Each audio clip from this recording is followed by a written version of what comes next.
And we're live on Facebook and YouTube, and of course our Zoom follows as well. Welcome, dear friends, to our regular Wednesday meeting, Getting Better at Being You. And today's discussion is a little bit awkward. It may involve that conversation you don't want to have, that little uncomfortable relationship that you're dealing with. And I call this talk 8 uncomfortable truths that you need to accept, that you need to know, because a lot of life is uncomfortable. A lot of relationships, things we go through at work, family, children, friends, spouses, there's discomfort. And the natural reaction when uncomfortable realities come our way is to shy away from them and not accept them. What's known as in the industry, the white elephant in the room. There we are, dancing around this big elephant, and no one can even accept its existence. And unfortunately, going through life with this white elephant that we all ignore is not helping our own personal growth. We need to accept it, engage it, either try to get rid of it, or sometimes make a plan to live with it just the way it is. I want to share with you an analogy that occurred to me this morning. It was actually not my analogy. It was from, we've been mentioning him a lot, Rabbi Abraham J. Twersky, the doctor, psychiatrist, and great Hasidic rabbi, who I've mentioned many times before. I had a very deep and personal connection to. He died relatively recently. And Rabbi Twersky gave a beautiful story and analogy which really fits in to our discussion today. Remember, our discussion is 8 uncomfortable truths that you need to accept. So on this idea of discomfort, Rabbi Twersky tells a story of how he went to visit his doctor, and who himself was a recovering alcoholic and drug addict, interestingly enough. That's who he entrusted his health and his family's health with. And he was in the doctor's surgery. Now you remember in the old days, I don't know if they still have them, in the doctor and dentist surgery, they would have a pack of magazines. So he started to open up and leaf through this magazine, and he came upon an article, How Do Lobsters Grow?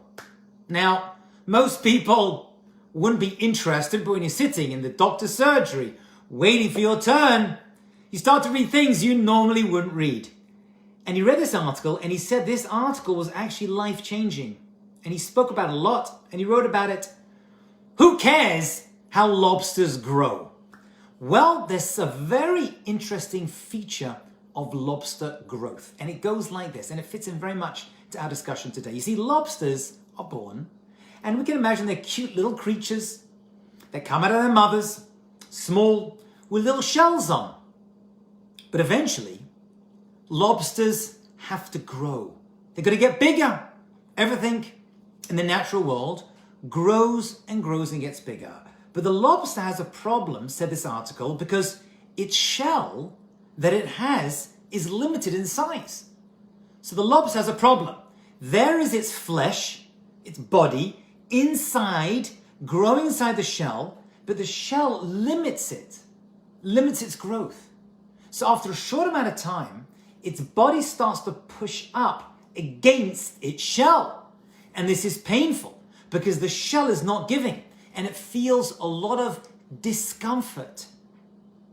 Now, what would a human do in that situation?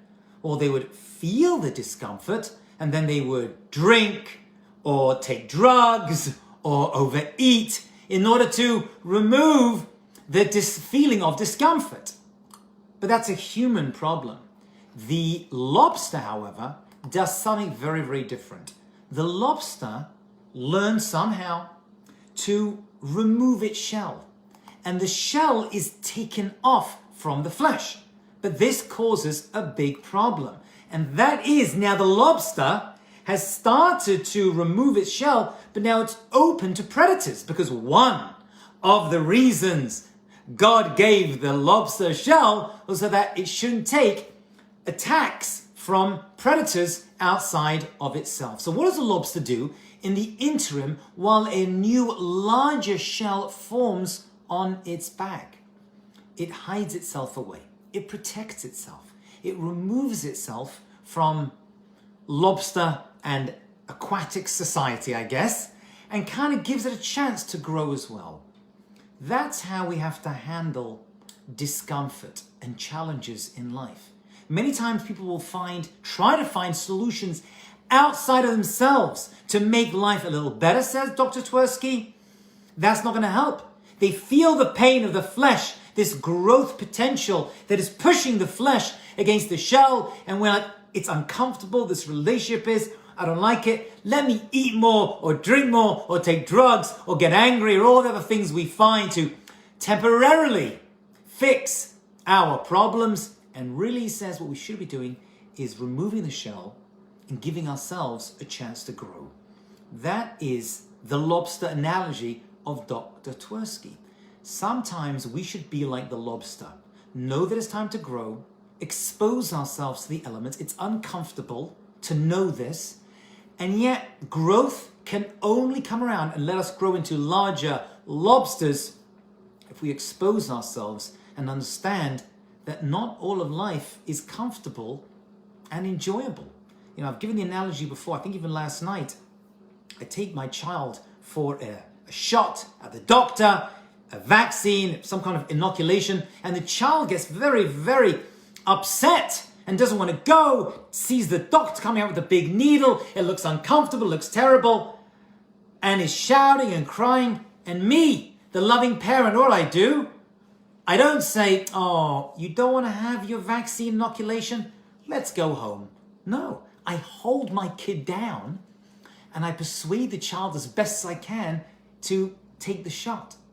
And the proof that the child understands that the discomfort he or she is going through is worth it is that after the shot, which is never as bad as I thought it would be, comes and embraces me, the parent. Why? I'm the evil parent who dragged my kid down to get that evil, terrible injection in their arm. And yet the child knows, well, if I want to protect myself and be healthy, I have to trust my parents, because this discomfort is part of growth and self-preservation. So let's begin. 8 uncomfortable truths that we all need to accept. Now, I've got 8, but truth be told, for the past 20 years of working as a rabbi, professor, doctor, and counselor, I've got tons more. But let's just start with these 8, and maybe I'll slip in 2 more for free. I'm that kind of guy. Number 1, some people are never going to love you regardless of what you do. It's a hard and bitter pill to swallow, but it's true. No matter what you do, no matter how you help that boss or that employee or that friend or that spouse, heaven forbid, some people are never going to love you, and you're going to try and you're going to bend and twist yourself into a pretzel and try everything, thinking the next thing I do is going to get my love from them, and the next thing I'm going to do is it's not going to work. There are just some people, they like that. And people ask me this all the time, why they like that? I do so much for them. I give them whatever they need. I work for them. I show them I love them. You know what? Love doesn't come from outside. It's got to come from within. And whatever reason, and who knows the reason? It could be 1,000 reasons. I deal with couples who are dating, looking to get married, going through challenges with their mother and future mother-in-laws. Another big talk of in and of itself, how to deal with in-laws. But they'll say, what can I do? And I was like, it could well be that they never really fully love you, because truth be told, it could be they never actually really love themselves. So unless they themselves are full of love, they've got nothing to give you. Why they like this? Who knows? It could be 1,000 reasons. It could be they were mentally or physically abused as a kid. They had bad experiences in life. They're just bitter and nasty people. There are such people who just don't grow. They've let their shell, as we said, appear on them, and they feel the pain of the shell like the lobster, and rather than discarding the shell and growing through experience, they just feel constant pain. There are such people. On the opposite side, some people will always love you regardless of what you do. There are such people. Those are people you need to separate. You have to connect to. And the people who are never going to love you, sometimes they're just in your life and there's nothing you can do. It could be an in-law, it could be a sibling, it could be a friend, a family member that it's impossible to disconnect from. So at least realize that very uncomfortable truth. There's nothing you can do. And in most cases, it's not about you. They may have made it seem as though it's about you, and that's the reason they can't be nice or tolerate you. But chances are, it's not. Chances are, my friends, that this individual doesn't love themselves, was never given love, and their love is stunted. Their growth, their emotional growth was stunted as a child. They never got a chance to discard the lobster shell in order to grow into an adult. They may be in their 20s, 30s, 40s, or 50s. They may be extremely successful in business, or doctors, or lawyers, or whatever. And yet, emotionally, and I see this every single day, they've remained 17, 18 years old when it comes to their emotional development. So let's do that one again. Some people are never going to love you regardless of what you do. That's the white elephant in the room. Accept it. Number 2, uncomfortable truth you need to accept is every single person you will love is going to die, or you're going to die first. It's uncomfortable. And nobody wants to think about death, especially their own mortality and mortality of their loved ones. But you know what? That's a strong and very important element of life. Every single person you will love is going to die, or you're going to die first. And I'm not here to be morbid and upset you. It's a reality. Life is short. Those people who've been through it, life as a kid seemed to move really slowly, and then suddenly it speeds up to warp speed. There are many relationships that we all have that we wish were better and that we wish we could have fixed. And we did or said stupid things to upset those people. In many cases, not all, but in many cases, it's worth trying to make peace because those people aren't going to be there forever. Don't look back at your life. And I've had many people, I've been with many people on their deathbeds and right before the end of life. And that's one regret they have. No one ever regrets on their deathbed, I wish I would have spent more time at work. I've never had anyone at the end of their life tell me that. I wish I could have made better friendships, improved my love relationships, apologize to those people. It's never too late. I've seen people return to relationships 5, 10, 15, 20, 30, even more years afterwards. Everyone's going to die that you love. Don't miss the opportunities to make the most out of them. No one's talking about death. It's not comfortable. It's not enjoyable. But unfortunately, death is a part of life. Uncomfortable truth you need to accept as well. And this is very, very important. These are all a little bit random. I guess they're connected somehow, but they're all connected through me because these are things I've written down over the years that have come to me.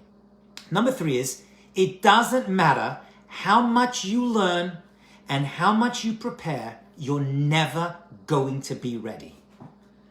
This idea, if there's one thing you take away from today's discussion, I want this to be it. Especially if you're a younger person, thinking about marriage, thinking about starting a company, thinking about going to school, or whatever it is. It doesn't matter how much you learn and prepare, my friends, you're never, ever going to feel ready. That doesn't mean you're not ready.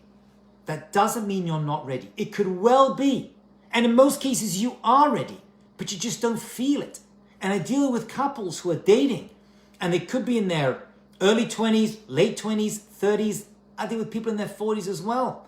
And they're like, you know what? I want to prepare, and I've learned, and I've studied, and I just feel like and the answer is, you're never going to feel ready.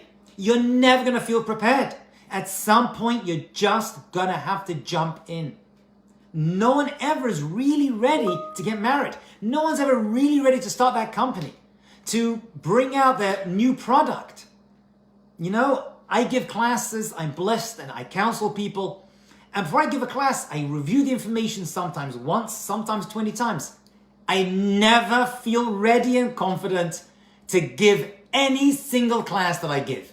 It's the truth. And at this point of 20 years, I've given over 10,000 hours of teaching. I never feel ready. And you know what? you got to just do it anyway. Because learning and preparing are one thing, but action is something else. And it's uncomfortable. And nobody wants to do it.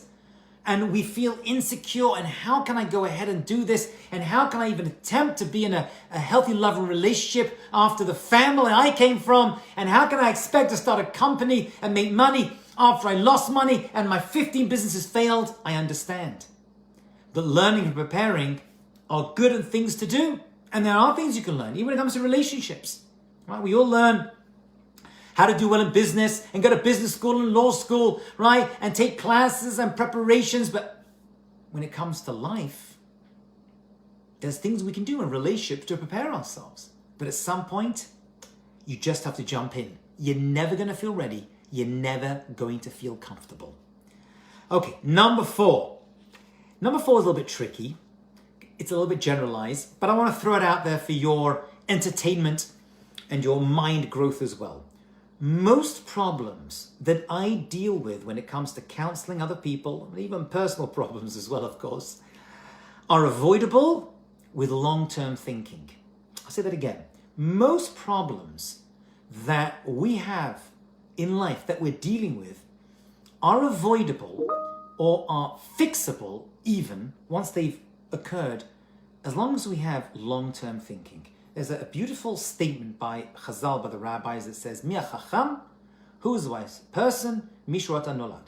That person who's able to see that which hasn't come out yet, that which has not evidented. And this is a very important principle.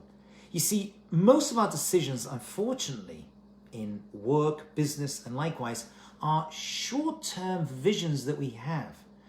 But every single person, and I can say this about every person that I've ever met or counseled, has untapped potential that they are not even aware of. They're not even aware that there's a possibility of things that they don't even see yet. It's like trying to explain to, a 5-year-old the potential in life that they have. Most 5-year-olds are like, I don't understand. I'm just trying to get to school over here. You know what I'm saying? This is what I'm trying to do. And the answer is, there is a long-term potential. And many challenges that come your way could be avoided if you just think outside of yourself. If you just put yourself outside of that comfort zone and look into long-term thinking. And that's sometimes very difficult. For this and other things, we need someone else who's outside of ourselves. We all need, I'm going to attach to this one, although it attaches to everything I'm telling you today, that we all need outside help. Everyone needs a rabbi. Everyone needs an advisor, a therapist, someone who is in our lives to give us a perspective of things that we don't even know exist as a possibility. Long-term thinking, we are short-term creatures. We want short-term comforts, short-term pleasures. There needs to be, it's an uncomfortable truth, but there's a long-term play that most of us are avoiding when it comes to challenges and problems and arguments. We all try to win the battle, but are we trying to win the war that comes with it? Long term is something we need to put into. Long term for some people is 6 months, a year. It could be 5, 10 years, but it's a truth we need to accept. Okay, number 5. Let's just recap where we are, because some people have joined us a little bit late, which is fine. Number 1, we said, is some people are never going to love you regardless of what you do. It's a truth. And the flip side, some people will always love you regardless of what you do. Number 2, he said, every single person you will love is going to die, or you're going to die first, right? Our mortality is a major part. It's a Damocles sword that's hanging over us all the time.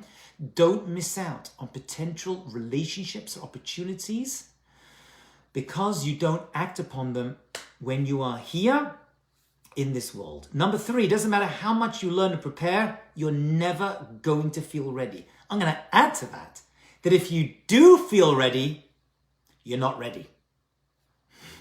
That's the truth. The moment you say, I'm ready for this, you're not really ready. You're not really ready. Doesn't mean you shouldn't go for it. There should always be a little tiny bit of fear, a little bit of trepidation. You know, I used to follow a great comedian in England. I was very into comedy, you may notice. As a child, I've spoken about this before. And there was a comedian, he was asked, tell me, every time I go on stage, do you feel like to just go out and do it? He says, if I go out on stage and I don't feel a little bit of butterflies in my stomach, I'm going to do a terrible job. If I go out there fully secure, it's going to be an amazing night, I always flop. There's always got to be a little bit of fear and trepidation. That discomfort is a sign of great potential that's waiting to come out of you. It's a very deep idea. I want you to think about that one. Most problems are avoidable with long-term thinking. And number 5, it's not the lack of talent that's going to stop you from being successful. It's the fear of making sacrifices. I have so much to say on this. But many people think, and in most cases, unrealistically, that they have a lack of talent in a certain area. I don't mean like me, who still thinks he's going to be, a professional tennis player. That I know, right? That's not like a talent. That's just a reality. I don't mean that. I mean people who, within their realm of success, of opportunity, of potential, they feel they have a lack of talent. I have found that people who've committed themselves to a certain direction with help from outside sources and their own inner convictions rarely lack talent. They may not become the best, but they can become good enough, which in many cases is good enough. However, that's not the problem. The problem is they're fearful of making the right sacrifices, because if nothing changes, nothing changes. That's one of the mottos I usually share in counseling situations. People will come, for example, with challenges in relationships, which is one of the main areas I deal with in my rabbinical practice.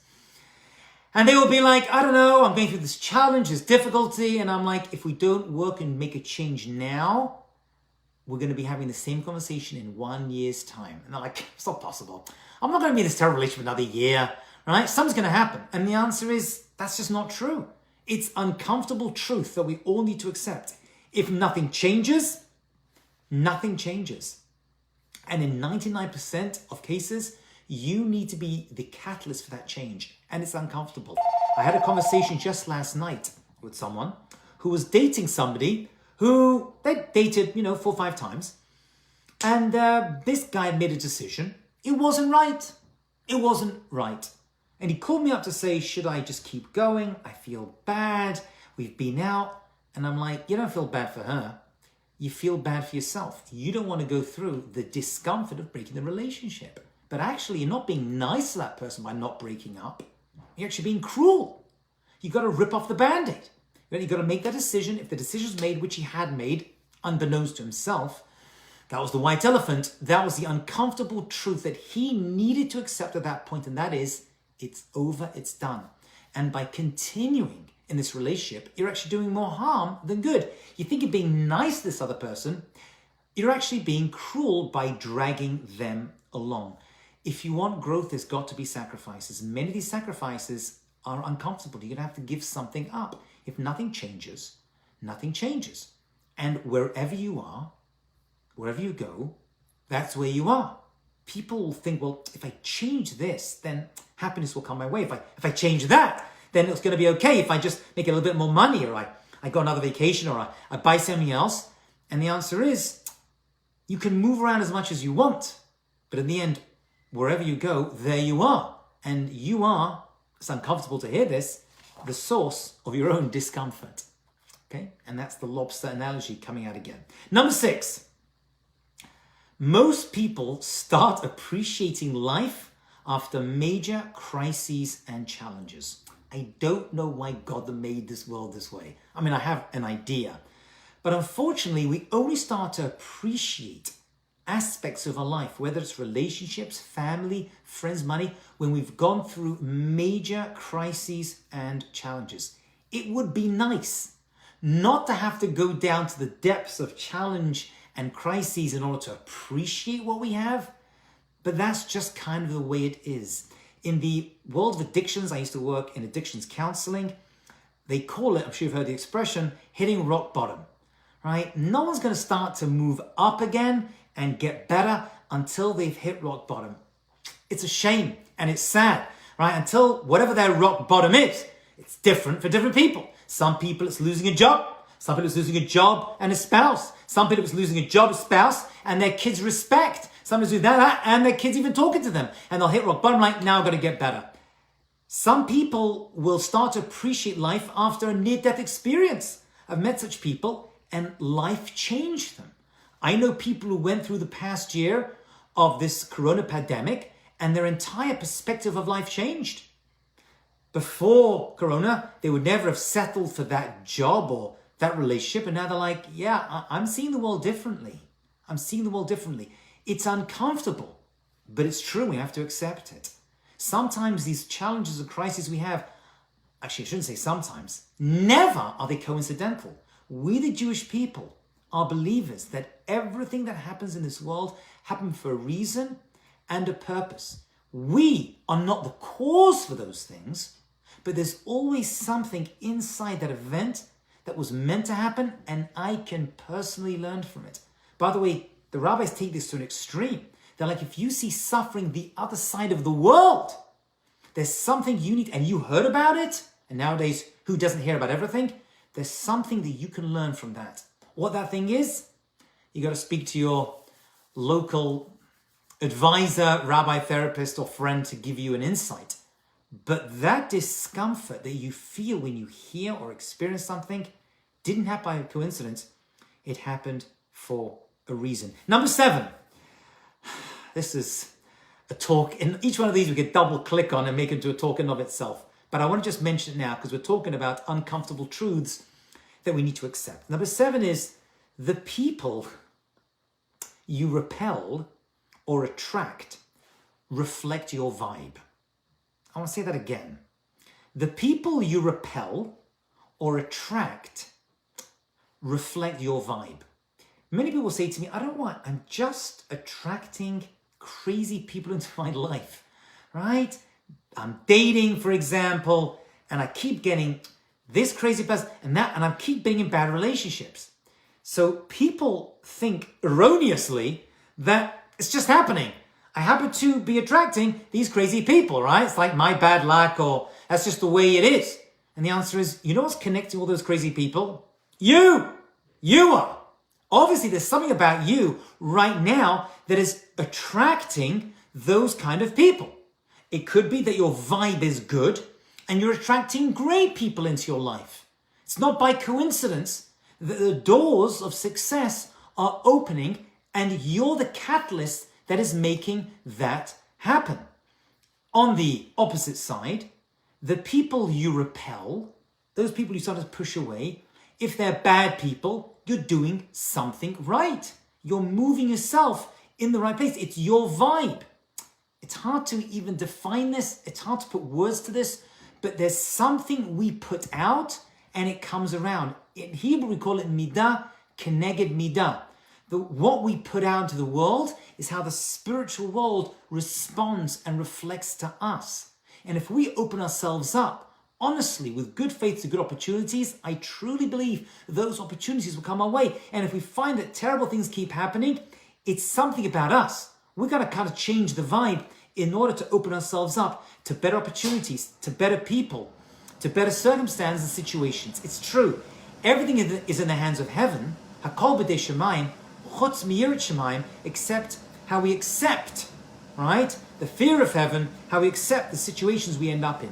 But most of the opportunities, people, places, and things that find their ways into our lives are just reflecting our vibe of what we are putting out there.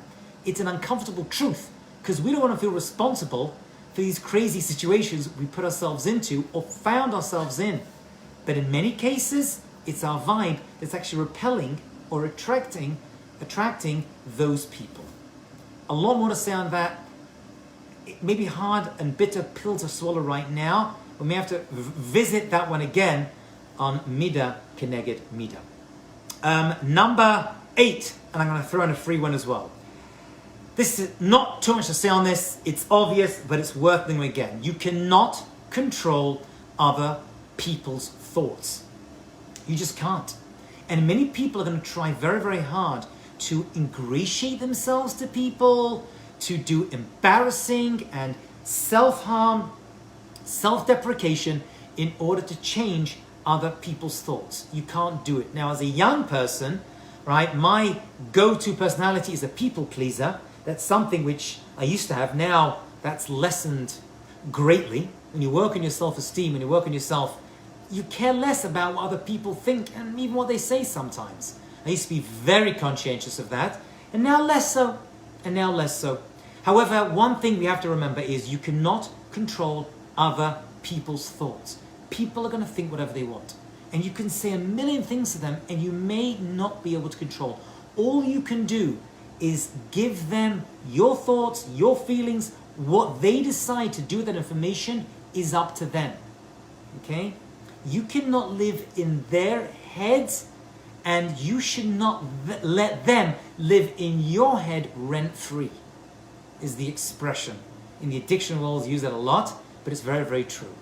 Okay? You cannot control other people's thoughts. If you have to repeat that to yourself 1,000 times a day, you should, because it's going to be true for spouses, for employers or employees, when it comes to children. You know, one of the great symbols in Jewish life is a flame, on a candle or on oil.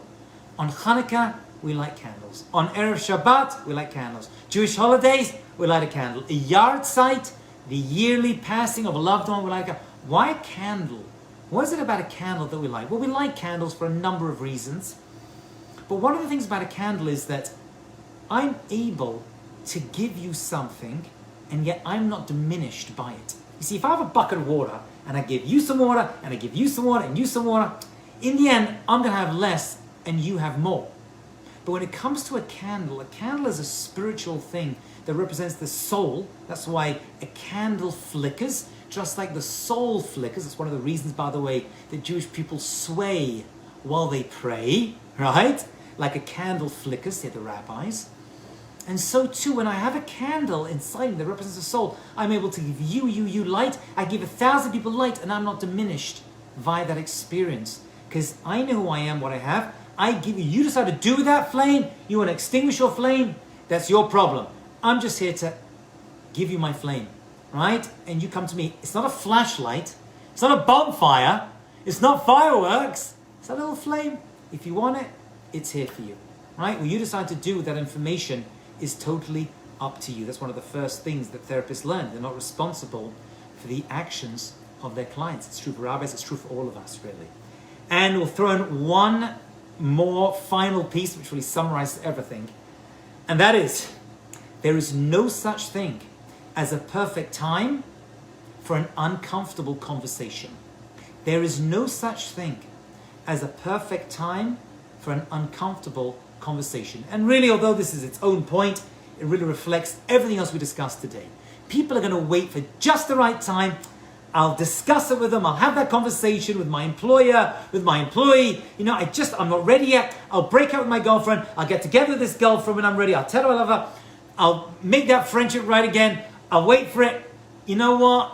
You're just waiting for nothing. There is no perfect time. The time usually is now. It's uncomfortable. You don't want to have it. We don't even want to have uncomfortable conversations with ourselves. How much more so with anybody else? There's no such time. And in most cases, the time happens to be now. So those are our 8/9. Let's go through them again. Some people are never going to love you regardless what you do.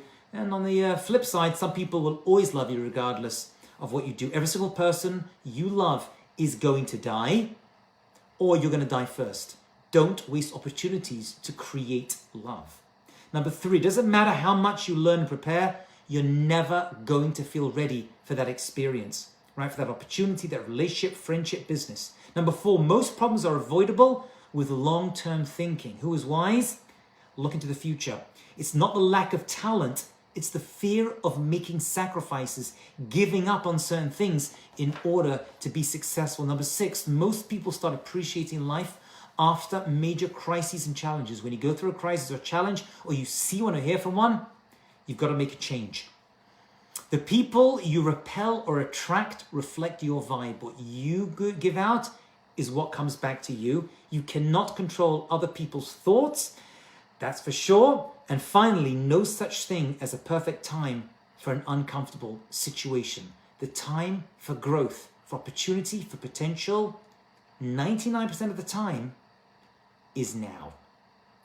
Thank you for joining, everyone. Hope you got something out of this.